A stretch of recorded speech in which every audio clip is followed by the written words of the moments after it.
يا مساء النور عليك. شكرا على هاي التقديمة الحلوة. هاي مثلا قال كل واحد بهذا الحكي. على راسي يا حبيبي، انت تسلم لي والف هلا بيك، نورت.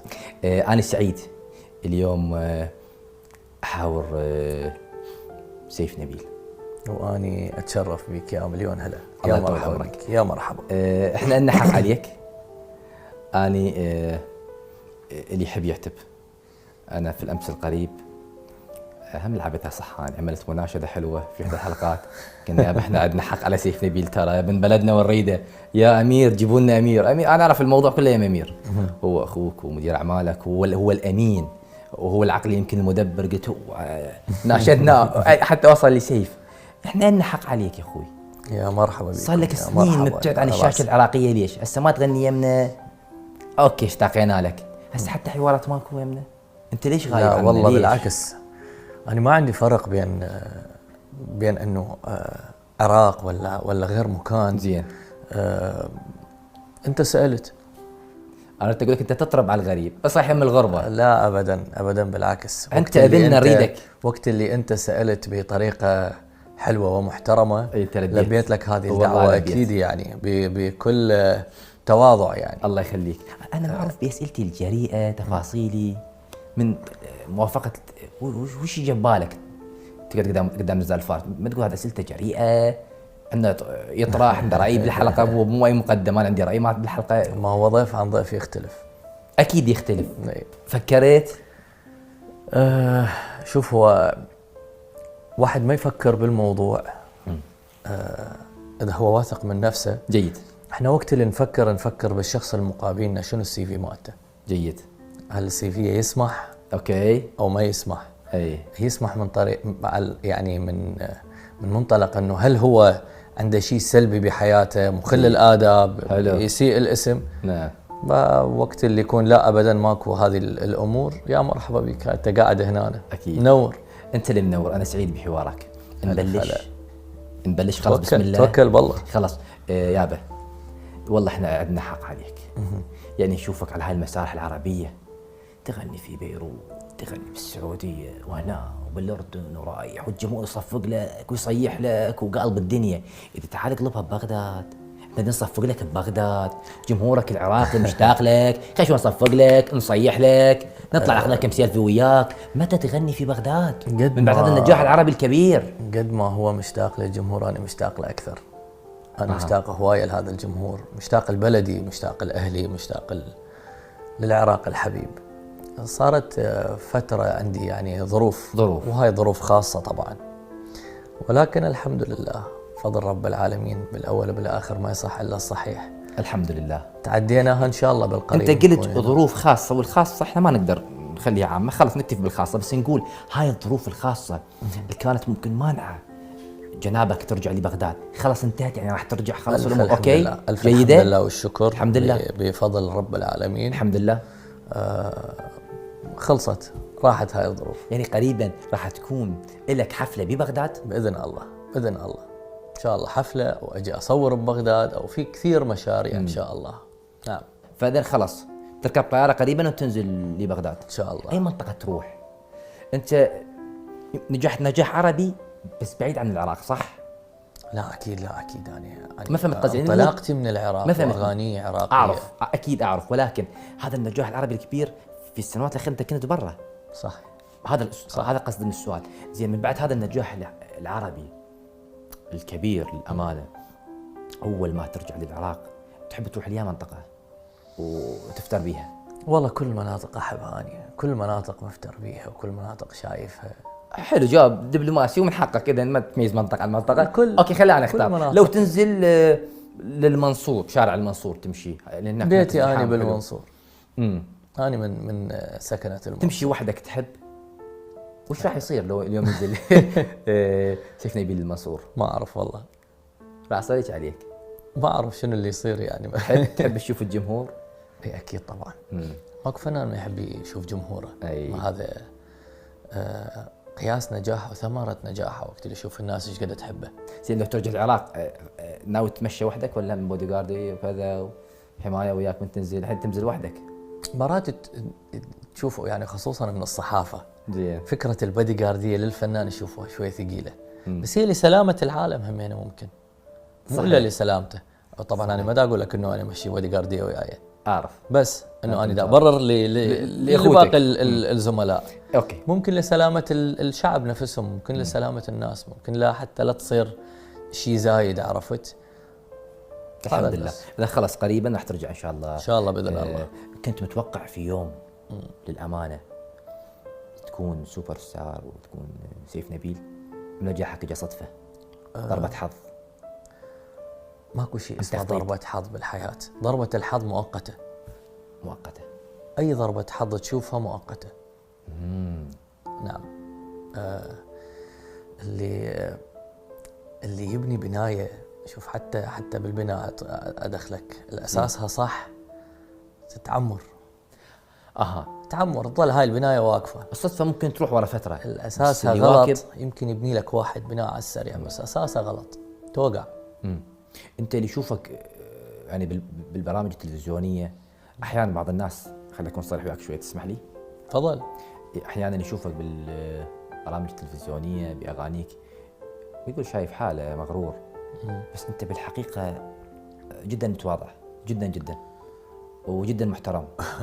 فشون شو تقول لهؤلاء الناس؟ يمكن مغرور شايف نفسه، يمكن لاني شويه بوكر فيس، او يمكن لاني هادئ قليل الاختلاط بالعالم، ما كثير يعني اختلط زين. شيء ممكن يشوفونه عادي يعني. واحد شو تقول لهم هؤلاء الناس؟ واحد اللي ما يعرفك يجهلك على طول. صح، بس شو تقول لهم انه انت بالحقيقه انا شفتك وعاشرتك يعني مالك يعني جدا متواضع، جدا خلوق، جدا محترم، بس اللي يقول لك انه انت مغرور شايف حالك، شو نجاوب هذا؟ خلي يقولون يعني انا افسر الواحد 10 100 خلي يسولفون. ما تهتم اللي ينتقدك؟ بصراحه ما كثير اهتم لكلام الناس. هذا غرور ولا ثقه بالنفس؟ لا، ثقه بالنفس. ثقه بالنفس. من ماخذ هالقوه ثقه بالنفس؟ من نجاحك اللي انت ناجح؟ من رب العالمين.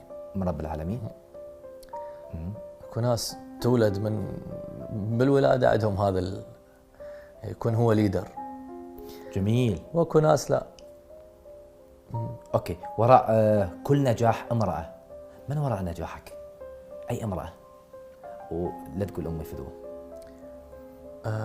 نجاحي هو تعبي، وهو سهر ليالي وتكاتفي مع اخويا.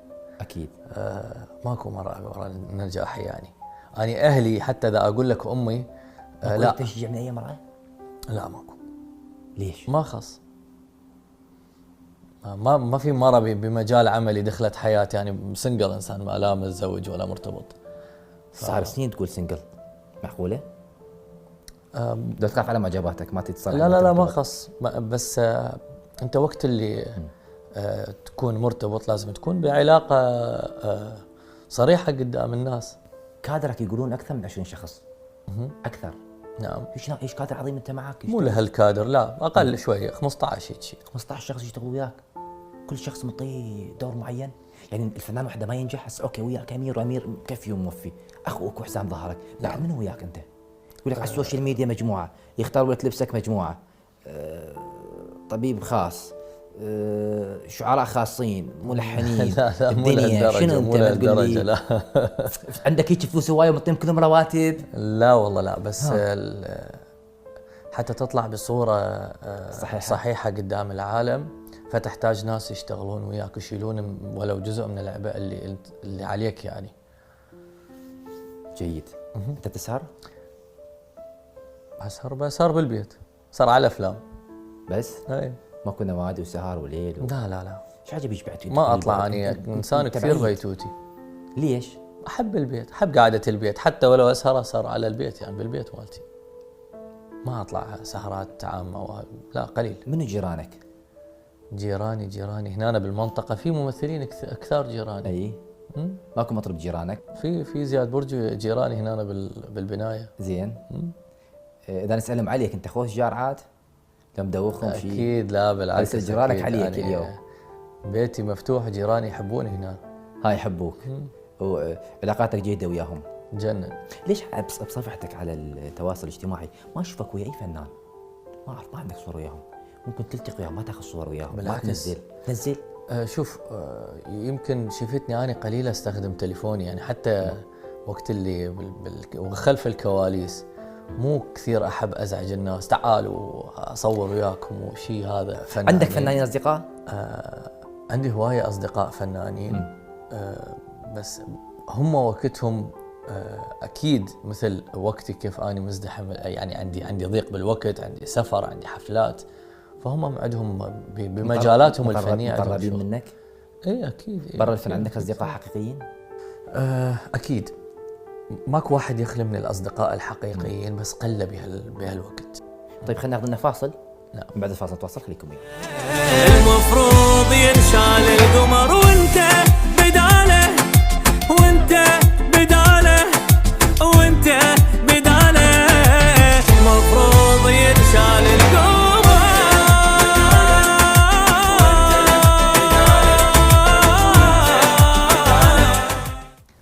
رجعنا لكم من بعد الفاصل أصدقائي الغاليين، نكمل أكيد مع فناننا الكبير والقدير. حلو كليبك، ممكن الديو كان راقي مع الجميلة بلقيس. نعم. شلون تشوفه؟ مثل ما تشوفه أنت، ملون. راضي عليه؟ راضي عليه؟ الحمد لله، يجنن كلش حلو. قلت في تصريح أنه بلقيس مو شركة نجاح، يمكن شوي بنت زعلت، خطت على خاطرها شيء؟ لا بالعكس، في لقاء ثاني وضحت وجهة النظر، لأن هو السؤال هل هي شركة نجاحك لكل أعمالي أني؟ أكيد لا، هي عمل واحد، وأنا عندي مليون عمل ضارب على الساحة الفنية، ولكن بهذا العمل أكيد لها هي 50 وأنا 50. شركة النجاح بأغنيته ممكن طبعا أكيد. أوكي، غير بلقيس تعمل ديو مع من تحب؟ هي راد لها تفكير، ما أقدر أجاوبك هسه. أنت بهاي الشهرة ما شاء الله، لكن هي مو سهلة، وبهذا النجاح ولك أكيد أعداء نجاح، أنت بتنام بالليل تنام مرتاح؟ الحمد لله. أحلامك أوكي ولا كوابيس مرات؟ ما أحلم. أنت ما شاء الله نومك هادئ وماكو كوابيس ولا أي شيء؟ لا ألف الحمد لله. طول ما أنت ما مأذي بشر وما ماكل حق بشر فتنام أنت مرتاح. وين تطلع وين تروح؟ والله طلعاتي محدودة، أو أكثرها طلعات تكون خاصة بي، أو تسوي اكتيفيتيز. يعني أروح يعني مثلا أروح أركب خيل، مثلا أروح أسوي سكي، مثلا أطلع بالبوت، أروح عند أصدقائي. احكي لي عن ألبومك الأخير الله يعلم. نعم. تفاصيل حابين نعلمها منك اليوم. الله يعلم هو عبارة عن 8 أغاني. في بعض الأغاني ألحاني أني، وفي تعاملت مع ملحنين. صراحة ألبوم أغانيه كلها حلوة، جميل، حبيتهن وقت اللي اشتغلناهن. حلو. قلت حرام ما ننزلهم بوقت قريب، يعني أغاني كلها تستحق تنسمع. تستحق تنسمع. تلحن أنت لنفسك، شلون تطلع عندك الألحان؟ آنية لو أكو لحن تجي تكتب شعر يكتب عليه؟ لا أكيد هي هذه المقطوعة اللحنية اللي تطلع لك أنت خصة بهذا الوقت. قبل كانت أسهل، قبل كان فنانين مو بهالضغط وبهالكم، هسه كل الألحان استهلكت. فلا تطلع لك وبعدين توظفها صح وتظل تعدل عليها لتوصل للحن اللي أنت مقتنع به وذوقك يصير باللحن. صعبة أكيد. صعب. أنت تغني ولحنت وكليبك مع داليدا أخرجت أنت، وين توصل؟ وعندي أغاني كتبتهم همين. تكتب همينة؟ اي كتبت أغنية آهياني وياني كلماتي هم. اللي راحوا وخلاني. اي كلماتي حلوة. كلماتك والحاني والحانك. ما شاء الله عليك. موهوب. شطارة هذه. الحمد لله. زين. ستايلك من يختار لك اياه انت؟ اكيد بالتعاون مع الستايلست او الديزاينر. نعم. ليش تشوف لك اغلب صور كليب كذا بدلتك وكذا مطلع لنا صدرك؟ ما لابس قميص. وين الصدر طالع هسه؟ بالكليب مع داليدا ما لابس قميص. ليش؟ ستايل، هذا ستايل وتطور. اكيد انت لازم تحترم العالم وين دا يوصل. انت فنان. احس انت يمكن اول عراقي سوى هذا الستايل، ما شاف عراقي مطلع صدره، لا يلبس قاطب بدون ملابس شيء تحته. باكر اجيك ببدله جاكيت بس كل شيء ماكو تحت. هيك جريء كل شيء وقت بدل ما سكر. ارجوك لا بالنا بعيد، كل شيء وقت كذا جريء. جريء والله حلوه. بس انت اول فنان عراقي سواها، انت لا قلت لك، ما اقول لك ما انا قلت لك، جريء حلو. زين اول فنان عربي؟ عربي لا مسويها قبلك. انت همي انا انفتح. اها اي ما بيها شيء. حلو هذه. هسه احنا صرنا خلص العصر انت كل شيء مواكب، التكنولوجيا انت كل شيء مواكب والسوشيال التطور، ميديا. كل شيء لله. مواكبه، الحمد حتى لله. بكليباتك قاعد اشوف كطريقه تصوير، طريقه غناء. انت اغانيك ما اعتقد غيرك يقدر يغنيهن. شنو اللي وتنجح يميزك؟ أكثر؟ شنو اللي يميزك انت عن غيرك؟ مو لازم تتميز، لازم يكون لك لون بالاغاني، لازم يكون لك لون خاص باللبس، حتى إيه. لو توصل انت مرحله. شو تعمل على المسرح وحلو. نعم لازم تتميز. في يوم غنيت على المسرح والجمهور ما تفاعل وياك باغنيه وحزنت، يا اغنيه انت من تغني شو نشوف التفاعل؟ يجنن. زين امانه اذا ماكو تفاعل الفنان يحزن؟ ايه طبعا يحزن، بس الله ما عليك. صايره ابد.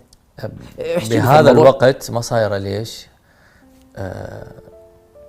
اكيد كل الجمهور جايين على اسمك انت، إيه.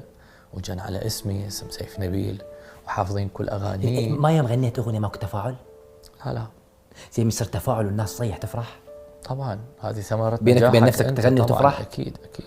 جميل الكلام. يقال ان عبد الحليم حافظ من كان يغني اذا ماكو احد يقول له الله تنسد نفسه.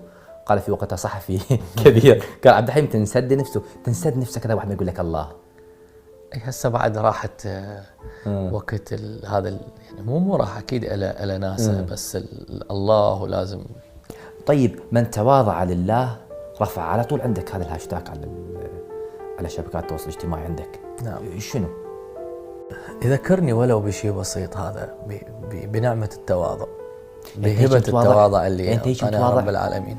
ما أوضح لك أنه أني هيك متواضع لهذه الدرجة، والتواضع لرب العالمين. نعم حلو. حلو التواضع. البعض من يشوفك احنا وضحناها يقول لك هذا مغرور كذا شايف نفسه، بس انت بالحقيقه تختلف تماما عن الذي يقال. بس انت ماشي صح، مو من النوع اللي تحب تبرر افعالك. لا ما أحب ما أبرر. تبرر. لا مستمر بشغلك بس. الحمد لله والشكر. الحياه عندك عباره فقط عن شغل شغل شغل. أكيد لا. شغل ماخذ كثير من وقتي، ولكن لي حياتي الخاصة أني، اللي وقتي أني. فاصل، من بعد الفاصل نتواصل وياكم مشاهدينا الكرام، خليكم ويانا. انا الفوق فوق النجم وانا الدام صاقر سلم اسمع زين وانت بتهم لا تلعب وياي. رجعنا لكم من بعد الفاصل مشاهدينا الكرام. اليوم استمتع بالحوار. اوكي نبلش؟ بلش يا حبيبي. نكمل. خلينا نكمل. للامانه البعض من عرف انه انا قلت له احاور سيف نبيل. في شخص سالني السؤال دون ذكر اسمه، قال اساله يعني في برنامج عراق ايدل نعم. شفناك بلجنه التحكيم وكنت واثق من حالك وتكلم. اكو احد يدرسك؟ اكو احد يقول لك كيف تتكلم باللقاءات، كيف تتحدث؟ من وراك؟ منو اللي الشخص اللي ما عنده ثقافة زين مستحيل يصير مثقف. والأصعب لايف. مهما هذا البرنامج درسه تحديداً من مهما درسك؟ درسه هو مو امتحان ورقة وقلم. زين. احنا نحضر. نحضر شو نحضر؟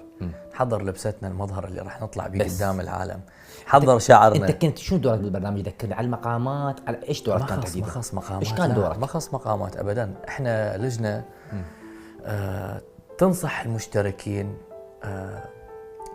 بطريقه تقديمهم. هم شو الاغاني اللي دا يقدموها، احنا ننصحهم كيف يطورون من ادائهم. اوكي. كيف يطورون من لبسهم، كيف يطورون من مظهرهم. زين. يمكن شخص هسه يسال حاليا يقول من اختاروا سيف نبيل فنان ناجح، نعم، انت بينك وبين نفسك تقول الرجل المناسب في المكان المناسب 100%. 100%. طبعا. انت تكون من ضمن لجنه تحكيم وتقيم اصوات. 100%. بعض الفنانين ايش قالوا؟ يقول لك انا اخاف اكون من ضمن اللجنه. على الفنان اللي يخاف يقول انا والله انا ما اقيم اصوات، انا كذا انا كذا. انت شو واثق بتقول 100% اقيم؟ على شو مستند تقيم اصوات؟ تعرف ليش؟ اي هذه القوه ليش؟ هو هذا البرنامج انت موجود بهذا المكان اللي قاعد بيه. اي مدى تقيم العالم حتى تقول له انت تفتهم بالمقامات ولا ما تفتهم وتفضل اطلع.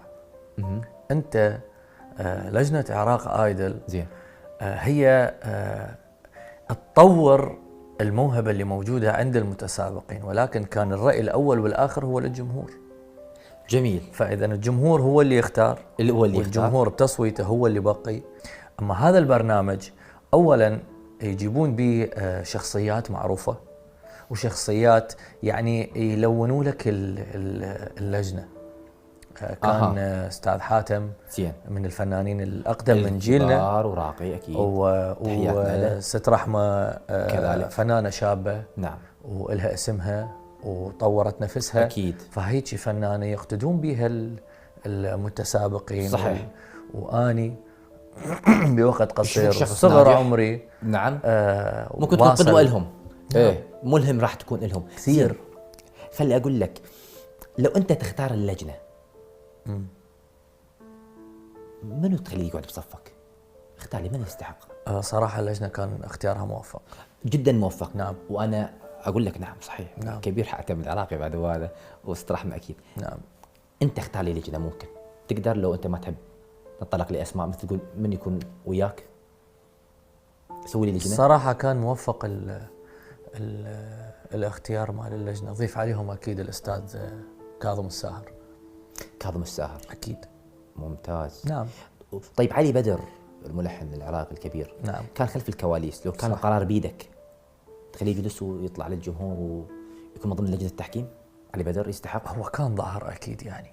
هو هذا كلام خلف الكواليس كلام كبير. نعم. ما يعرفون به العالم. بالعكس كان عراق ايدل منطي حقه، وهو كان يتعب علي بدر كثير، كان يتعب مع المتسابقين وكان يبين. كان في حلقات على مدار الاسبوع تطلع على السوشيال ميديا وتبين تعبه للاستاذ علي. لو كان القرار بيدك يستحق ان يجلس وينطي رايه بالاصوات؟ اي كامكانيه اكيد كامكانيه. جيد. دارس موسيقيا وتعبان على نفسه. بس هو اشوف اني المكان اللي كان به هو ممتاز له. شلون يقول هو المدرب المايسترو، هو اللي اكيد هو دي ينطي نصايح صحيح للمتسابقين. هو اللي يختار لهم اعمالهم. ممتاز. وهو اللي يعرف هذه الاغنيه هذه ترهم لصوت هذا المتسابق حلو. او ما ترهم. جيد. زين انت كنت من ضمن لجنه التحكيم عراق ايدل، اذا انا افوت لك متسابق وحاطيني بجيبي واغني تقول لي استمر طلع ايدك، وش ردة فعلك؟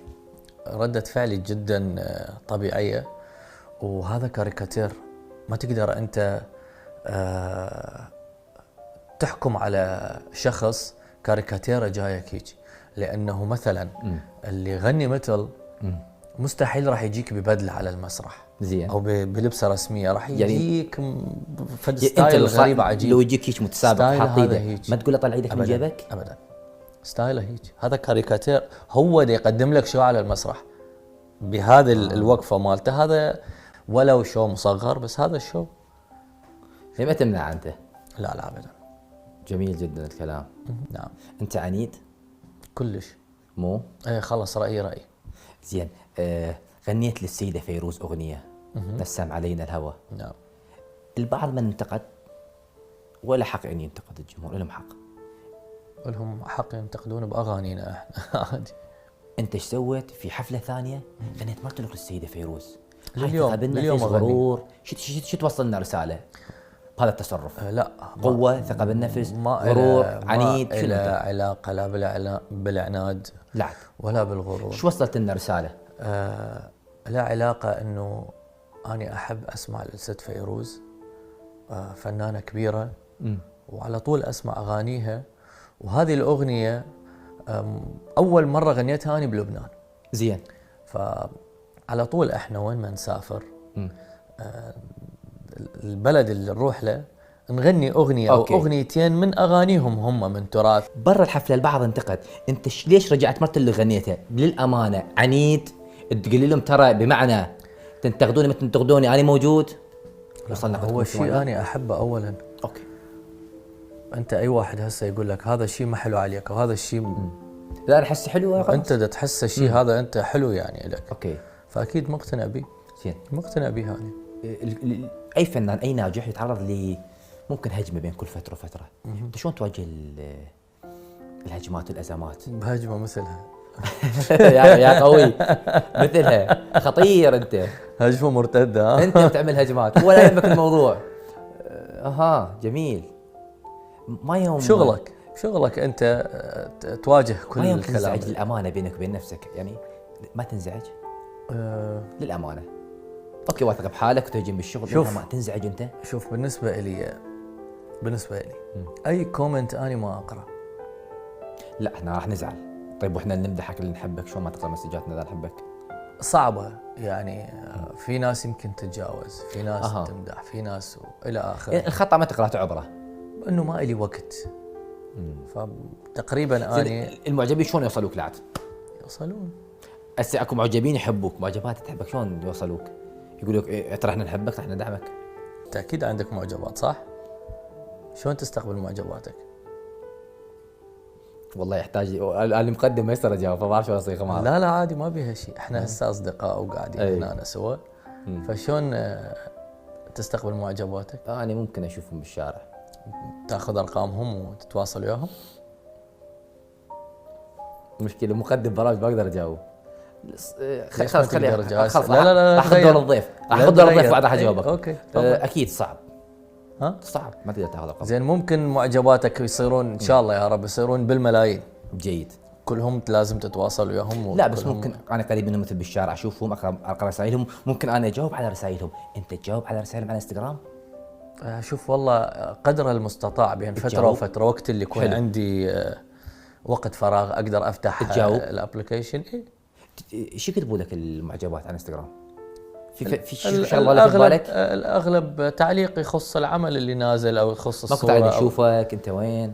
ما اتوقع يعني خلاص صارت وياك طلبوا يشوفوك؟ ما منتبه على هيك كومنتات يعني. وش تنتبه؟ شو تنتبه انت لعد؟ المعجبات شي يدزوا لك اعرف، انا اشوف على انستغرامك شي يدزوا لك. زين اوكي راح اجي وياك اني. تعال وياي قول انه كتبوا لي نريد نشوفك. زين زين انت بنفس المجال وياي مثلا وكتبوا لك نريد نشوفك، شو تسوي؟ لا ارجوك لا تبوقني، انا ما انباق. يا ربع لسان الفارس ما ينباق. لا تهدوا كلب شرفكم. لا الزموه امير الزموه لا تخلي انا لا الكلب ما تقي يبقى جوا يصعد فوق نهائيا. ترى يد النبي الصدق. احكي لي شو كتبوا لك؟ قول لي. والله صدقني حالي حال اي فنان يعني. عفتك حبيبتك في يوم؟ خانتك؟ لا تفكر الله عليك لا تفكر. شوف اوكي هيك مثل ما هي. يعني هي مو وحده عافتني ولا اني عفتها. اني ما بدون دبلوماسيه. خلينا نحكي هسه اصبر. مو جاي تفكر ادري بيك. لا اصبر خلي اقول لك اياها مثل ما هي. اني مو من النوع اللي اخذ بطوله انه اني عفتها ولا راح اعوفها قبل لا تعوفني ولا في يوم. لا بس هي رحم الله امرئ عرف قدر نفسه. بس تحس انت بالحياه اذا الشريك حياتك او شريك دربك مدى صار في ايرور بالعلاقه فالاحسن لك تنسحب. انت ما يوم واحده انسحبت منك يعني بس انت اللي تعوف ما تنعاف؟ يعني اي بنيه ما عفتك؟ اي بنيه ما خانتك؟ حتى اني معايف يعني. اني وقت اللي ادخل بعلاقه واريد هذه العلاقه تنتهي فاول شيء شعار اخليه قدامي هو للنهايات اخلاق.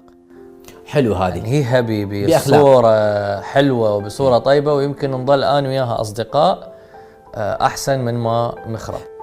طيب بس أنت حذر اليوم إنه أنت نجم كبير، حذر برسائلك على الواتساب، حذر تطلع لك بصمة صوتية ممكن. أنت حذر بالحب صح؟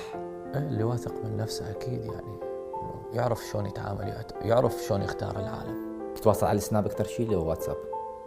لا واتساب رقمي الخاص.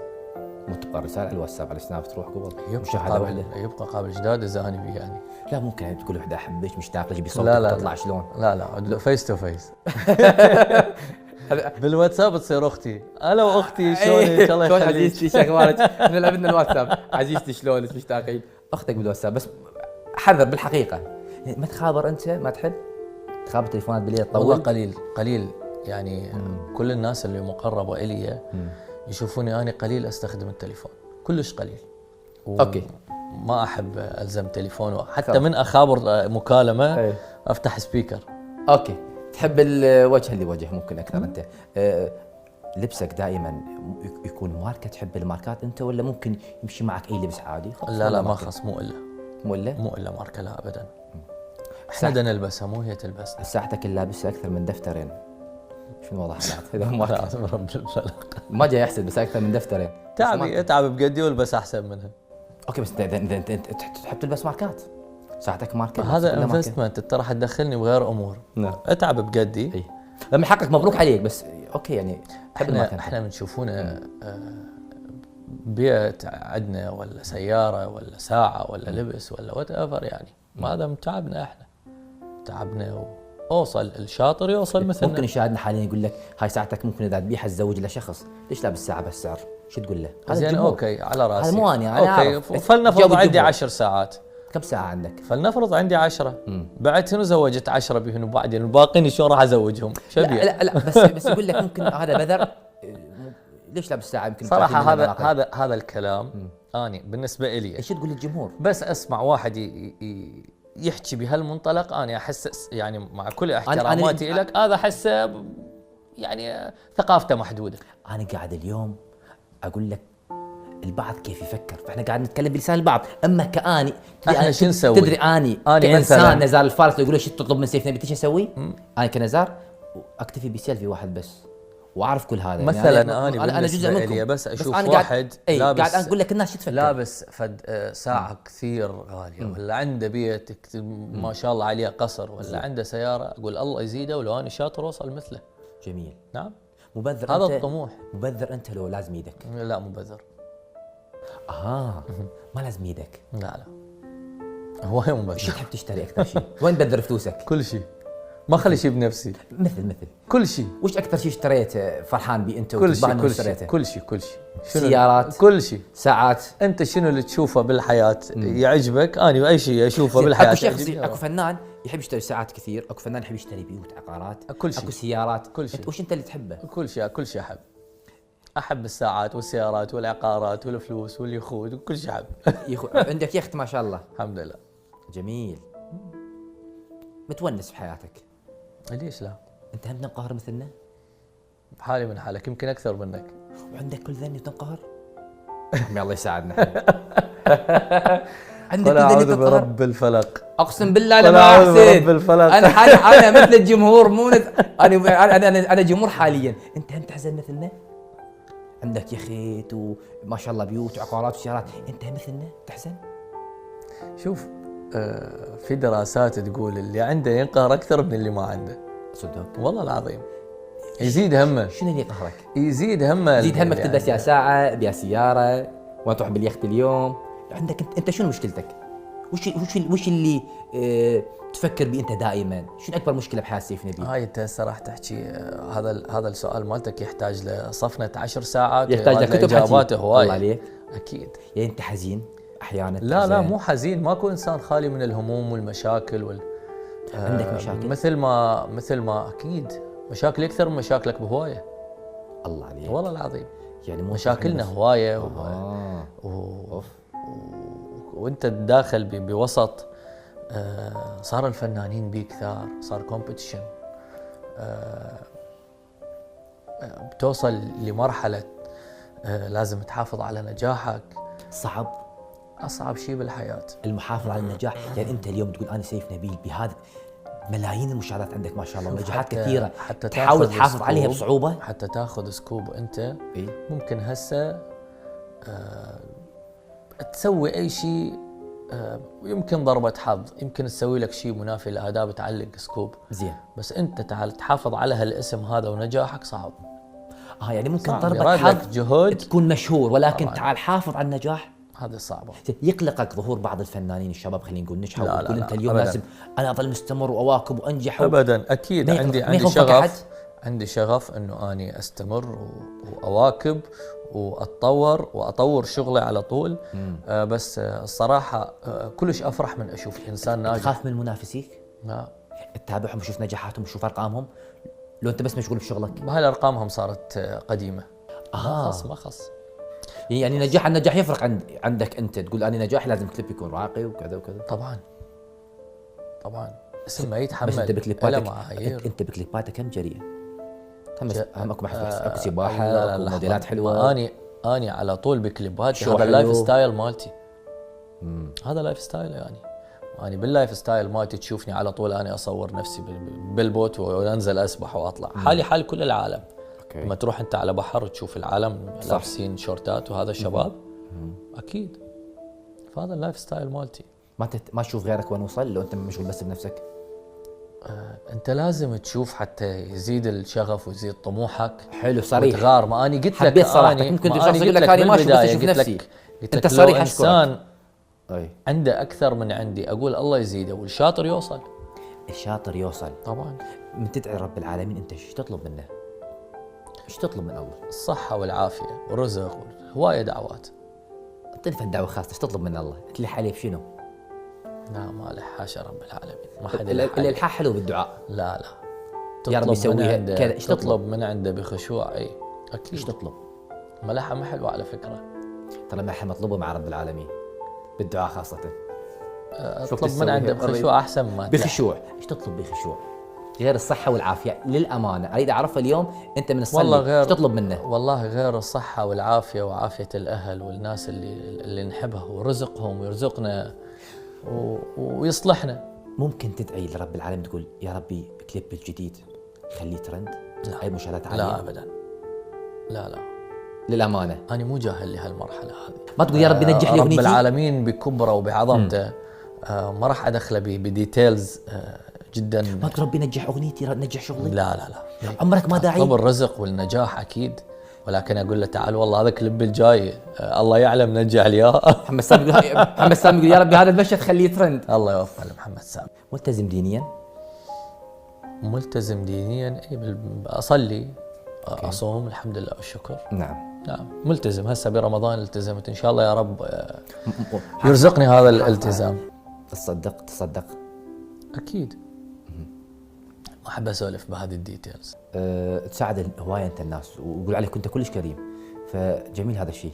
فالحمد لله. يسعدني انا اقرب اصدقاء قال لي هالمعلومه انه انت ملتزم ما شاء الله. على راسي. ان شاء الله القادم يكون اجمل. زين انت ايش تتمنى؟ لو حققت كل شيء؟ لا انا وين ما اوصل اقول بعدني ما محقق شيء. ايش تتمنى؟ قول لي يلا. وين توصل بعد؟ الوطن العربي كله يعرفك. ناوي تطلع العالميه؟ ان شاء الله. اكيد. اكو كليب عالمي مع نجم عالمي؟ في كثير خطط طبعا اكيد. ممكن تعمل ديو مع نجم عالمي؟ اكيد. اجتنا عن هيك شيء. اي ان شاء الله طبعا. مفاجاه؟ هي مو مفاجاه بقدر ما انه انت شاطر وتسعى ولازم تحقق. انت شهرتك هسه الوطن العربي كله يعرفك، هذا الشيء ما نختلف عليه للامانه. تطمح للعالميه لو ما تعنيك؟ خلينا على الوطن العربي. اكيد تعني لي. اوف تعني لي. طيب محمد رمضان غنيت مع ديو كان جميل للامانه. نعم. بس اليوم اذا انا افكر اقول انه محمد رمضان اخليه يعمل اعلان اغنيه منه اللي ينافس رمضان. رمضان مو سهل، جمهوره قوي واداء قوي. انت فعلا كنت منافس لمحمد رمضان.